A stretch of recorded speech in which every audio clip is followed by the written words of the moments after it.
ETF index mutual funds నేర్చుకుని stock మార్కెట్లో రాణించాలనుకుంటున్నారా? వెంటనే ఈ నెంబర్కి కాల్ చేయండి. Hello viewers, welcome back to our channel. ప్రస్తుతం మనతో పాటు ఉన్నారు consumers affair committee chairman Mandadi Krishnareddy గారు. సార్తో మాట్లాడదాం. నమస్తే సార్. నమస్కారం అమ్మా. సార్, రీసెంట్గా అమెరికా వెళ్ళినటువంటి ఒక మహిళ ఎయిర్పోర్ట్లో దిగగానే అక్కడ ఉన్నటువంటి officers, customs and border security officers ఎవరైతే ఉంటారో ఆమెను పట్టుకొని ఆమె దగ్గర గ్రీన్ కార్డ్ తీసేసుకొని దాని మీద విజిటింగ్ స్టాంప్ వేసేసారంట. అంటే గ్రీన్ కార్డ్ ఉన్న వాళ్ళకి విజిటింగ్ స్టాంప్ ఎలా వేస్తారు, అది అసలు ఏంటి ఒకసారి దాని గురించి? ఇప్పుడు ట్రంప్ వచ్చిన తర్వాత ఎలాంటి జాగ్రత్తలు తీసుకుంటున్నారంటే, అక్కడ ఉన్నటువంటి ఇల్లీగల్ ఇమిగ్రేట్స్ని పంపించడమే కాదు, పనికి మాలిన వాళ్ళు, పనికిరాని వాళ్ళు, అమెరికాకు భారంగా ఉండేవాళ్ళు, అమెరికా నుంచి ఏదైనా లాభాన్ని సంపాదించేటువంటి వాళ్ళందరినీ ఏర్పారేయమనేటువంటి పరిస్థితులు ఒక రకంగా ఆర్డర్స్ వచ్చే వాళ్ళకి. ఆ ఆర్డర్స్ ప్రకారమే వాళ్ళు ఏం చేస్తున్నారంటే, ఇప్పుడు మన పట్టుకున్నటువంటి లేడీ ఎవరుతున్నారు, షీఈ్ ఎ ఓల్డ్ లేడీ. తనకి ఏజ్లు, తనకు కూతురు ఎయిర్పోర్ట్లో వెయిట్ చేస్తుంది బయట. తను వచ్చింది, దిగిన తర్వాత తను కొన్ని క్వశ్చన్స్ వేశారు వాళ్ళు. అసలు ఎందుకు ఫ్రీక్వెంట్గా వెళ్ళి వస్తుంది ఇండియాకి? సంవత్సరంలో చాలాసార్లు వెళ్ళవడం, ఇండియాకి వెళ్తుంది, మళ్ళీ అమెరికా వస్తుంది, మళ్ళీ ఇండియాకి వెళ్తుంది, మళ్ళీ అమెరికా వస్తుంది, ఇలా తిరుగుతుంది ఆవిడ. ఇన్నిసార్లు విజిట్ చేస్తున్నావు దేనికోసం? నువ్వు ఏమైనా బిజినెస్ చేస్తున్నావా? నువ్వు అమెరికాలో బిజినెస్ ఏమి లేవు, కానీ ఇండియాలో ఏమైనా బిజినెస్ చేస్తున్నావా? అమెరికా ఏమంటుని ఇండియాకు తీసుకెళ్లే ప్రయత్నం జరుగుతోందా? ఇలాంటివన్నీ వాళ్ళు క్వశ్చన్స్ వేశారు. ఈ క్వశ్చన్స్లో తనకి ఇంగ్లీష్ 100% తనకు రాదు, కొంత వచ్చు కొంత రాదు. తను చెప్పిన ఆన్సర్స్ తికమక్గా ఉన్నాయి, సూట్ అవ్వట్లేదు. రెండోది ఏంటంటే, తనకు సంబంధించినటువంటి వాట్సాప్లు కానీ లేకపోతే మిగతా కానీ వాళ్ళు కొంత వెరిఫికేషన్ చేస్తే అమెరికాలో ఏదో కొంత బిజినెస్ జరుగుతున్నట్టుగా అనిపించింది. అంటే ఇండియాలో జరుగుతున్నట్టుగా అనిపించింది. అంటే అమెరికాకు సంబంధించిన డబ్బులు ఇక్కడ ఉన్నటువంటి ఇండియన్స్ ని అందరి దగ్గర డబ్బు తీసుకొని తను అమెరికాకు వెళ్ళి, అమెరికా లోపల తను ఇండియాకు వెళ్ళిన తర్వాత తను అక్కడ బిజినెస్ చేస్తోంది. అంటే ఆ బిజినెస్ ఏదో అమెరికాలో చేస్తే దానివల్ల ట్యాక్సెస్ వస్తే అది అమెరికన్స్కి ఎంతో మేలు జరుగుతుంది. అమెరికాలో ఉన్న డబ్బుని ఇండియాకి తీసుకెళ్ళడం వల్ల ఇండియన్స్ బెనిఫిట్ అవుతారు తప్ప అమెరికన్ బెనిఫిట్ అయ్యే అవకాశాలు లేవు. కాబట్టి వాళ్ళు ఎంతసేపు ఏం చూస్తున్నారంటే, అమెరికాకు బెనిఫిట్ ఎట్లా తీసుకురావాలి, అమెరికాను అగ్రరాజ్యంగా నిలబెట్టాలి, అమెరికా ప్రపంచాన్ని డామినేట్ చేసి తీసుకురావాలి. ఇప్పుడే ట్రంప్ చెప్పే విధానం ఇదే. అమెరికన్స్ ఇంత ముందుకున్న గ్రేట్ అయిపోవాలి, ఇంతకన్నా చాలా బిగించాలి, ఇప్పుడు ప్రపంచం మీద అంతా ఆధిపత్యం చెలాయించాలి.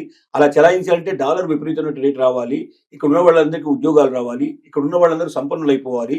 అమెరికాకు ఇతర దేశాలకు మధ్యలో తేడా చాలా విపరీతంగా ఉండాలి, అంటే ఎప్పటికీ అందుకోలేని పరిస్థితి తీసుకురావాలి. అలాంటి పరిస్థితికి నేను తీసుకొస్తానని చెప్పి ప్రామిస్ చేశాడు ట్రంప్. అందుకే ఓట్లు వేశారు. ఓట్లు వేసిన తర్వాత ఏం చేశాడు, ఇల్లీగల్ ఇమిగ్రెంట్స్ ని సంఖ్యలు వేసి మరి తీసుకొచ్చి ఆ దేశాల్లో వదిలిపెట్టడం మొదలుపెట్టాడు. సంఖ్యలు వేయడం అంటే మరి తెలుసు కదా, మరి అట్లాంటి ఆర్థిక నేరస్తుల్లో మిగతా వాళ్ళని చేసినట్టుగా తీసుకొచ్చేస్తున్నారు. ఇండియాకు తీసుకొచ్చిన వాళ్ళని కూడా సంఖ్యలు వేసి పట్టుకొచ్చారు. ఇప్పటిదాకా వచ్చినట్టు విమానాలనే అట్లాగే వచ్చాయి. సరే, మోడీ వెళ్ళి మనం రిక్వెస్ట్ చేసి మేము మా వాళ్ళని మేము తీసుకొచ్చుకుంటాం, మీరు తీసుకురావాల్సిన అవసరం లేదు, మీరు ఎవరెవరు ఉన్నారు ఇల్లీగల్స్ మీరు గుర్తించండి, వాళ్ళు మాకు అప్పచెప్పండి, మేము తీసుకొచ్చుకుంటాం అని చెప్పాడు. బహుశా అది ఆచరణలోకి రావచ్చు. ఈ లేడీ విషయంలో ఏం జరిగిందంటే, ఒకటి తను సరిగ్గా ఆన్సర్స్ చెప్పకపోవడం వల్ల, తికమక అవడం వల్ల, టాలీ కాకపోవడం వల్ల ఒకటైంది. రెండోది వాళ్ళకి అర్థమైంది ఏంటంటే, ఈవిడ ఇండియాలో వ్యాపారాలు చేస్తోంది, అందుకే ఫ్రీక్వెంట్ గా అమెరికాకు వస్తుంది, అమెరికాలో ఉన్న డబ్బుని ఏదో రకంగా ఇండియాకు వెళ్ళేట్టు చేసి ఇండియాలో దాని ద్వారా వ్యాపారాలు చేసి ఇండియాకు లబ్ధి చేస్తుంది తప్ప అమెరికాకు లాస్ చేస్తుంది, అమెరికాకు దీనివల్ల ఏ రకమైన ఉపయోగం లేదు, పైపెచ్చు నష్టం వస్తున్నట్టుగా వాళ్ళకి అనుమానాలు వచ్చాయి. అనుమానాల వల్ల ఏం చేశారంటే, ఈవిడికి పర్మనెంట్ వీసాని, గ్రీన్ కార్డుని క్యాన్సిల్ చేసేసి నీకు టెంపరరీ వీసా, టూరిస్ట్ వీసా నీకు మంజూరు చేస్తున్నావు అన్నట్టుగా పాస్పోర్ట్ వాళ్ళు స్టాంపింగ్ చేసి ఇచ్చారు. అంటే ఇంకా భవిష్యత్తులో ఇది చేయడానికి వీళ్ళని పరిస్థితులు కల్పించారు. అంటే దీని అర్థం ఏమిటంటే, ఇది ఈవిడకు ఒక్కదానికే కాదు, ప్రపంచంలో అందరికీ దీని ద్వారా ఒక సందేశం పంపించారు. ఎవడైనా వేస్ట్ ఫెలోస్ ఉంటే అమెరికా లోపల వాళ్ళు కూడా మూటామూలే సర్దుకొని మీరు వెళ్ళిపోండి. రెండోది, ఇక్కడ ఉన్నటువంటి సంపదను తీసుకెళ్లి మీ దేశాల లోపల మీరు వ్యాపారాలు చేసుకోవడానికో లేదా అక్కడ మీరు వేరుకో లబ్ధి చేకూర్చే ప్రయత్నం మీరు చేసే వాళ్ళు ఉన్నారో వాళ్ళందరూ జాగ్రత్త పడండి. ఇక నుంచి భవిష్యత్తులో ఇది నడవు, ఇది ఫస్ట్ కేసు కాదు, అంటే ఇది కేసు ఒకటే కేసు కాదు, ఇంకా భవిష్యత్తులో 100 కేసులు 1000 కేసులు జరిగే అవకాశాలు ఉన్నాయి అని అందరికీ హెచ్చరిక పంపించడానికి దీన్ని ఒక ఉదాహరణగా చేశారు.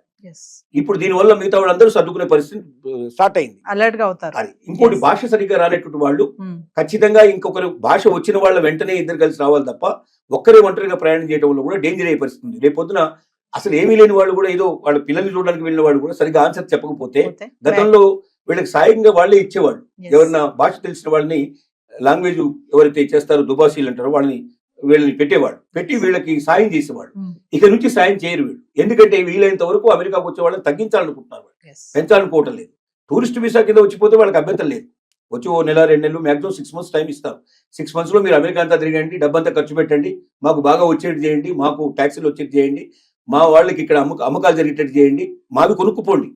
కానీ మీరు ఉన్నవి మా దగ్గర అమ్మడానికో లేకపోతే మా డబ్బును దోచుకుపోవడానికో మా ట్యాక్సెస్ని తగ్గించడానికో మేము ఇక్కడ సిద్ధంగా లేవు. కాబట్టి ప్రపంచ ప్రజలారా జాగ్రత్త పడండి. అమెరికా ఇక ఇలాంటివన్నీ సహించదు, ఇల్లీగల్ ఇమిగ్రెంట్స్ రానివ్వదు, పనికిరాని వేస్ట్ ఫెలోస్ కూడా వద్దు, పర్మనెంట్ వీసాలు కూడా మేము రద్దు చేస్తాం, గ్రీన్ కార్డులు కూడా రద్దు చేస్తాం. ఇక నుంచి ప్రతి ఒక్కరూ జాగ్రత్త పడండి అని ఒక పెద్ద హెచ్చరికకి ఆవిడ ఒక ఉదాహరణగా తీసుకోవడం జరిగింది. అంటే ఇక్కడ మేము ఎక్కువ సంపాదించలేకపోతున్నాము, అక్కడికి వెళ్ళి బాగా సంపాదించాలి అనుకునే ఆలోచన ఇంకా వద్దు అని అంటారా సార్? ఖచ్చితంగా నేను ఒకటే మాట చెప్పగలుగుతున్నాను. భారతదేశం ఇవాళ ఒకప్పుడు భారతదేశం కాదు. ఇవాళ అవకాశాలు కోకొల్లలుగా ఉన్నాయి. ఇక్కడ వ్యాపారం చేయదలుచుకుని ఏ రంగంలోకి వెళ్ళండి, నిజంగా ప్రతిభావంతులైన వాళ్ళు ఆ రంగంలో అందరికన్నా ఎక్కువ సంపాదించే అవకాశాలు ఉన్నాయా లేదనేది మనల్ని మనం ఖచ్చితంగా ఒకసారి మనం ఆలోచించుకుంటే ఏ రంగమైనా తీసుకోండి. ఏ రంగంలో అయినా మీరు ప్రతి రంగంలో కూడా మీ దగ్గర నిజంగా ప్రతిభ ఉంటే ఒక్క ఆలోచన మొత్తం జీవితాన్ని మార్చేస్తుంది, ప్రపంచాన్ని మార్చేస్తుంది. అలాంటి ఆలోచనలు మీ దగ్గర ఉంటే ఇక్కడ కూడా మీరు రాణించే అవకాశం కావాల్సినంత ఉంది. వ్యాపారం చేసేందుకు మీరు మీ దగ్గర ఉన్న ఐడియాని పెట్టుబడి పెట్టగలిగితే దాన్ని పెట్టుబడిని తీసుకోవడానికి సిద్ధపడేవాళ్ళు, దానికి తగినట్టుగా కొన్ని 100 రెట్లు పెట్టుబడి పెట్టి దాన్ని ప్రపంచానికి అంతా అందించడానికి సిద్ధపడేవాళ్ళు ఇక్కడ కావాల్సిన మంది ఉన్నారు. భారతదేశంలో ధనవంతుల కొరత లేదు నిజం చెప్పాలంటే, కానీ ధనం కొద్ది మంది చేతుల్లో ఉంది. మొత్తం దేశంలో సంపద అంతా కూడా 10% దగ్గర ఉంటే 90% దగ్గర డబ్బు తక్కువ ఉండేట్లు పరిస్థితి ఏర్పడింది. కాబట్టి ఈ 10%లో ఉండేట్లు వాళ్ళు కూడా కోకోలుగా వాళ్ళు పెట్టుబడి పెట్టడానికి సిద్ధంగా ఉన్నారు. మీ దగ్గర ఐడియా ఉందా, మీ దగ్గర క్యాపబిలిటీ ఉందా, ఉంటే బయటికి రండి. ఇక్కడే లేని వాళ్ళు అక్కడ పోయి ఏం చేస్తారు? కాబట్టి ఒకప్పుడు అంటే ఇండియాలో అవకాశాలు లేదు కాబట్టి మీరు అమెరికాను వెతుక్కుంటూ వెళ్ళారు. ఇవాళ అవకాశాలు ఇండియాలో ఉన్నాయి. లేదని ఎవరంటే నాకు జాబ్ దొరకట్లేదు, నాకు పని దొరకట్లేదు అంటే వాడంత సోమరిపోతు ఇంకోటి లేనట్టు మాట. ఎందుకంటే రోజు మీరు చూడండి, పేపర్ తీయండి ఒకసారి, పేపర్లు తీస్తే కొన్ని వేల జాబ్స్ కనపడతాయి. కానీ మన వాళ్ళు వెతికేది ఏమిటంటే వైట్ కలర్ జాబ్ కావాలి, కష్టపడకుండా సంపాదించాలి, నేను ఎప్పుడు ఏసీలో కూర్చోవాలి, కార్లలో తిరగాలి, ఇలాంటి కోరికలు ఉండేవాడు కష్టం. ఏ జాబ్ అయినా సరే నేను చేస్తానని సిద్ధపడితే జాబ్ దొరకపోవడం కాదు, కావాల్సినంత సంపాదించుకునే అవకాశం ఉంది. ఒక జాబ్ కాదు, పొద్దున్నే మళ్ళీ పార్ట్ టైం కూడా చేసుకునే పాసిబిలిటీస్ ఉన్నాయి. కాబట్టి నేను ఒకటే చెప్పగలుగుతున్నా ఏంటంటే, అలాంటి అమెరికాకు వెళ్ళి అక్కడ బందీలుగా మనం పట్టుబడి సంఖ్యలు వేయించుకొని ఈ దేశానికి వచ్చి ఆ అవమానాలు భరించేదానికన్నా మీ దగ్గర శక్తి ఉంటే, క్యాపబిలిటీ ఉంటే ఈ ఐడియాని ఎలాగ బయటకు తీసుకురావాలి, ఎలాగా ఇవాళ సోషల్ మీడియా కావాల్సినంత తీసుకుంది. మీకు మీ దగ్గర ఒక మంచి ఐడియా ఉంటే మీరు సోషల్ మీడియాకి ఇవ్వండి, ఆటోమేటిక్గా ఎవరు చేరాలో వాడు చేరుతుంది. మిమ్మల్ని వెంటనే వాడే పిలుస్తాడు, వెతుక్కుంటూ వస్తాడు మిమ్మల్ని. కాబట్టి ప్రతిభావంతులారా, మీ ప్రతిభని వేరే దేశాలకు అమ్మడానికి ప్రయత్నం చేయకండి. మన దేశంలోనే మీరు తీసుకొని మీరు రాణించండి, మీరు దాని ద్వారా మన దేశానికి సేవ చేయండి అని చెప్పి మరొకసారి విజ్ఞప్తి చేయాల్సి వస్తుంది. అంటే సార్ ఒక విషయం ఫైనల్ గా చెప్పండి సార్, గ్రీన్ కార్డ్ హోల్డర్స్ ఎవరైతే ఉన్నారో వాళ్ళందరూ కూడా జాగ్రత్తగా ఉండాలి, లేదంటే వాళ్ళ వీసా కూడా రద్దు అయిపోయే ఛాన్సెస్ ఉంది, గ్రీన్ కార్డ్ కూడా పోవచ్చు. ఎంత క్లియర్ గా చెప్పాడంటే, గ్రీన్ కార్డు ఉన్న వాళ్ళ పిల్లలు కూడా అమెరికన్స్ కాదని చెప్పేశాడు. ఇంకా దాని అర్థం ఏంటి? గ్రీన్ కార్డ్ అనేది ఒక పత్రం మాత్రమే, ఒక పేపర్ మాత్రమే. అంటే నువ్వు అక్కడ జాబ్ చేస్తున్నావు, నీకు ఒకవేళ ఆ జాబ్ ఆల్రెడీ నీకు పద్ధతి ప్రకారం వచ్చి ఉంటే ఆ జాబ్ చేసుకోవడం నీకు పనికి వస్తుంది.